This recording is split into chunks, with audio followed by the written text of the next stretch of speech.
Ladies and gentlemen, welcome for this installment of the Persian Wars. The third to the sea, and we're gonna play the final mission, Desperate Straits. Mission 5 will be very hard, will be very hectic, very good reading, very interesting battle that happened in history, and you're gonna need to pay attention because it'll be lightning fast, and it's very important to pay attention on the maps that Gordon Farrell does. That's very amazing. You need to pay attention to the maps to figure out how to win. His maps that he writes and he actually draws bitmap are very good. So let's go. So the famous Spartan king Leonidas gazed at you. His massive black eyebrows lend full power to his starting clear gaze. You comported yourself well for an Athenian in the mission to tempt. Now you have the audacity to stand before the Council of Greeks and bring up old issues already decided upon by the gathered strategoi. Leonidas says nothing, but shakes his head with a terrible eloquence. Only an Athenian would be so arrogant. Yet you know that for the sake of Athens, for the sake of all Greeks, you must press your cause. True enough, you admit. Decision was reached on this issue before. Command of all the allied forces is to be under the Spartans, but was it the best decision? Athens is the most powerful naval force among our Greek cities, you continue. Fine, let the Spartans command the land army. Athens should command the navy. Prestige you gain a temp holds you in good stead here, and you see the council members considering your arguments. If most of the sailors are Athenians, then an Athenian commander might best in Sparta. Lead them to victory.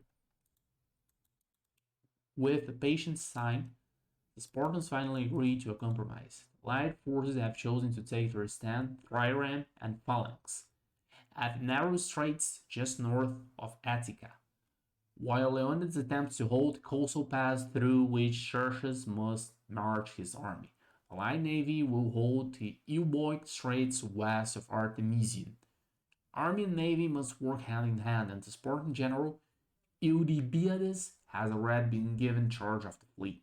However, and again, that great half-sign utters forth from Leonidas, as though a tragic weight rested on his hair-matted shoulders. Themistocles will be permitted to command the Athenian contingent. A smile of success pierces your lips. The council has decided, and it is good. Now that remains, Themistocles, is to justify the council's faith in you. Perform well at Artemision, and the future of Greece will be within your grasp. Picture conditions. The Spartan and Athenian navies have taken the position outside the Gulf of Pagazi. Xerxes has marshaled his navy inside the Gulf. The battle for access to the Euboea Channel is about to begin. You, Themistocles, have been scouting enemy positions in the north. You must rejoin the allied fleet quickly. Then you must pick up the last 50 Athenian triremes arriving into the Euboea Channel and lead 10 into battle. Well, in order to win the laurels you must ensure the destruction of at least 16 Persian triremes and escape to Athens by means of the northern coast of Euboea. Okay, so that's the escape route, very important. We need to figure out where we are on the map. Okay, here is the Greek fleet and here is the Persian fleet. Whatever else happens, you must prove once and for all that at sea Athens is second to none. History. The Greek battle of Thermopylae often overshadows in its heroism the naval battle which was taking place simultaneously in the straits west of Artemision. Oddly enough, however, the naval battle had a far more substantial influence over history, because it was here that Athens deported herself superbly in her first major naval encounter. The emergence of Athens as great sea power dates from this battle. That seagoing presence would shape the history of Greece, as well as the entire eastern Mediterranean, for at least a century. The story of the Battle of Artemision is full of wonderful details. The Persian position was revealed to the Greeks by a Greek who defected from the Persian army and swam 10 miles, most of it underwater, to reach Themistocles. After the Greeks took up their position outside Artemision, they watched as the Persian fleet sailed into the Gulf of Pagazi. This first view of the huge Persian armada was so astonishing that many of the Greeks wanted to surrender immediately. Themistocles persuaded them not to. And of course, the Battle of Artemisium marked the real emergence of Themistocles as a preeminent Athenian general. With the death of Leonidas at Thermopylae, it was Themistocles who would lead the allies to their decisive hour in the Bay of Salamis. From a tactical point of view, the reason for the naval deployment in the Straits was this. Without those Athenian triremes to keep the Persian fleet bottled up, Xerxes would have landed large numbers of troops behind the Spartans who were fighting on the beach of Thermopylae. Both positions had to be held, or neither could be. In the forge covered the right flank of the ground troops. The navy had both military excellence and favorable weather on its side. The Persian fleet was battered on at least two occasions by severe Aegean storms. In an instance, a Persian expeditionary fleet sneaking up behind the Greek allies from the southern end of the Euboea Channel was smashed against the rocks and completely destroyed. Native genius and divine intervention both seemed to be working for the Greeks, but the war with Persia was far from being won. Hence, the direct route to the Allied fleet will probably end disaster. Instead, veer east to the small Aegean island that will lend you assistance. If you're battered by the Persians, you can take cover under her guard towers and get repaired by the two villagers there. Can't get to the side of the battle quickly. If the Spartan and Athenian fleets go down, you will find a lot harder to meet your victory conditions. Oh, good lord.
Hit one trireme strike.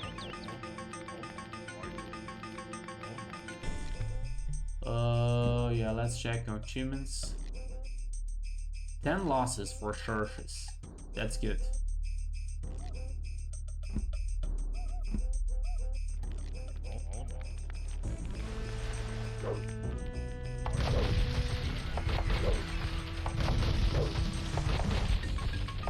I'm gonna do some repairs.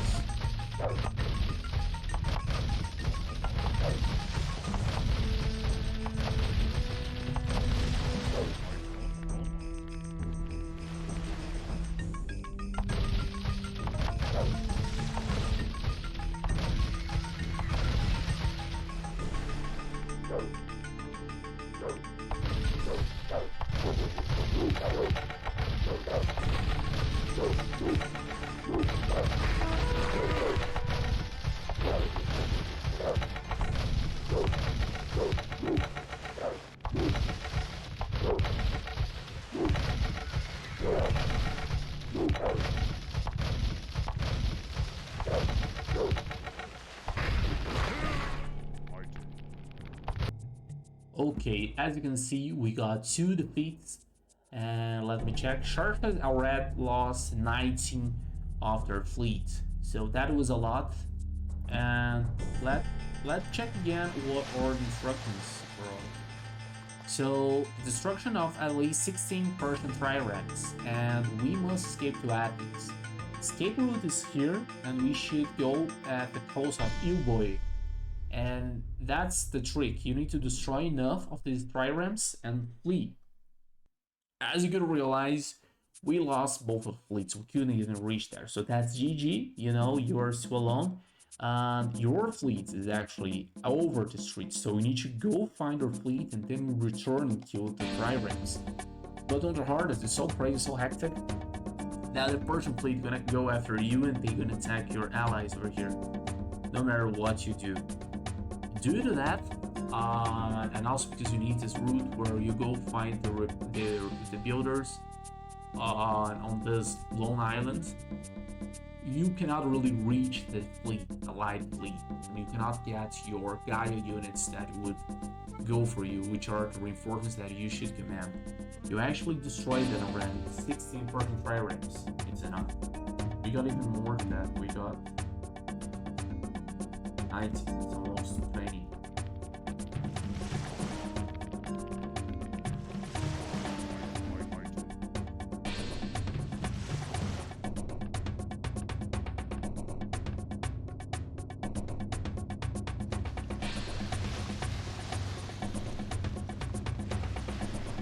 That's pretty amazing. Let me check this. Yeah, we cannot build anything else. Oh, see.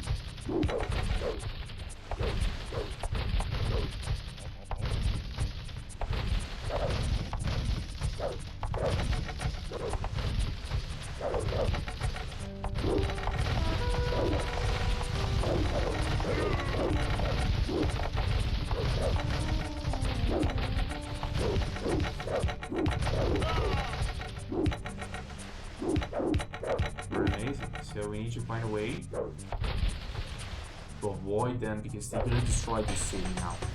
Now we got this very heavy juggernaut floating around. And God knows how we're gonna bring them to the right spot here.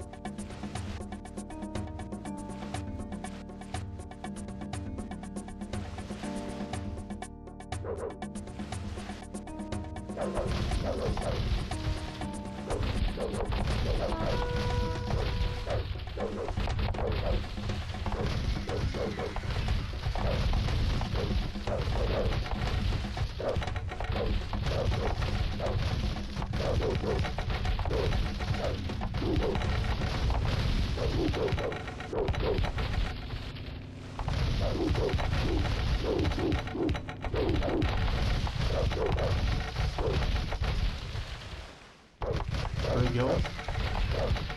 It's right over here. We just did the right maneuver.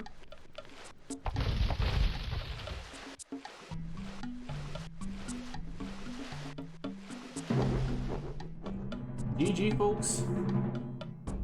As absurd as it sounds. It's a very tricky map because I was restoring like crazy, but once you figure out it's actually cool, but you actually miss a big part of this. So congratulations, Tibiscus. Your stature as a general and as a leader of Greeks grows by leaps and bounds. That says that it has crowded your effort today, however, is made better by the shadows of loss. First attempt, now at Artemision. I did not read the first line, sorry.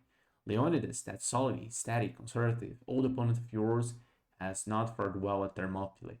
Bit by bit, you are told the story. How the Spartans and their allies held the pass for 2 days, how the existence of a route through the mountains was revealed by a Greek trader, how Leonidas, knowing the end was inevitable, yet unwilling to retreat, had ordered his allies withdraw. He and his 300 hand-picked Spartans made their final stand alone against 500,000 Persians. Leonidas had opposed you in every possible cultural and political issue. You chafed under his stoic resistance and envied his preeminent position among the Greeks, the honor and high regard bestowed on him by all who knew him. But now he's gone. The world is a more whole place. That aching your heart is healed. You can only imagine in your mind's eye that it would have been like to stand beside him at Thermopylae, to fight shoulder to shoulder with him, to defy the Persian tyrant, even to the death. And you will savor every detail of the battle as it is recounted for you. Imagine Leonidas' last heroic hours. So yeah, very good and very interesting. Gordon Farrell read and proved another time that he made some great maps. However, the hardest difficult made this a little bit weird. Yeah, the losses were 21, many raisins and many kills, but overall very good, very good. The Aegean Islands played a lot of. Let's try to find out. Revealed map. No talk. So that's the fleet. You need to find a way to actually.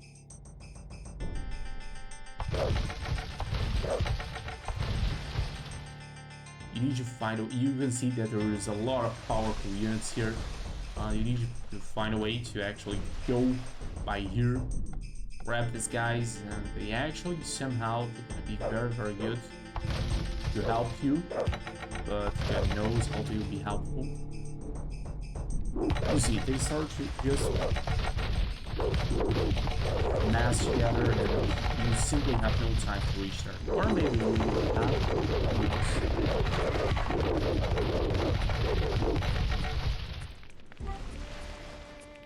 Yeah, reaching these guys here is so hard. It's so hard, and you have to get rid of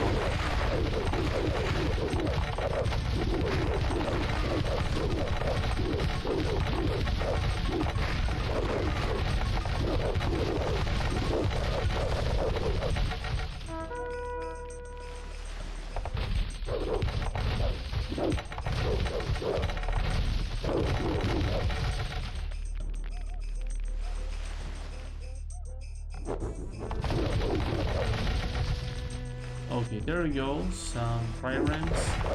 Oh, by the way, these triremes, the Persians are better. Not only are naturally better, but they fare well in the battle. So yeah, the same deal, and they have a much powerful force. You cannot really reach in a feasible time. That time it was even better. So that's they just close here, will not allow you to enter, no matter what you do. So I don't know if that was intentional. I believe that it wasn't intentional at all. Artemisian apparently just stays here with some units, not do anything at all. There we go, the bottleneck.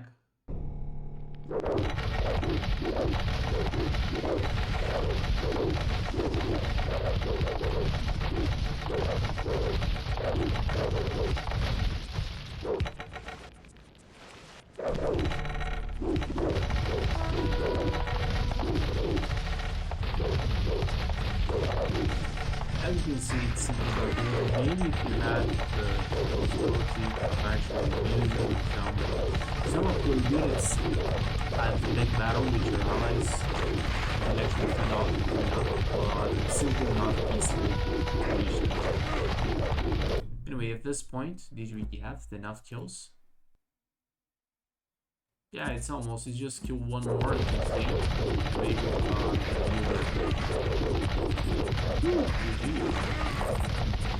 Yeah, that was it. That was the map. A very good map. I believe it's very well made. Unfortunately, it's kind of weird to think how to win, because if you figure out what is happening, you just win by the way that I do. Maybe it was intended, maybe it was not, but still, kind of good map. That was it. So we finished this installment, and the next one will be the famous Battle of Thermopylae. Thank you very much, and see you next time.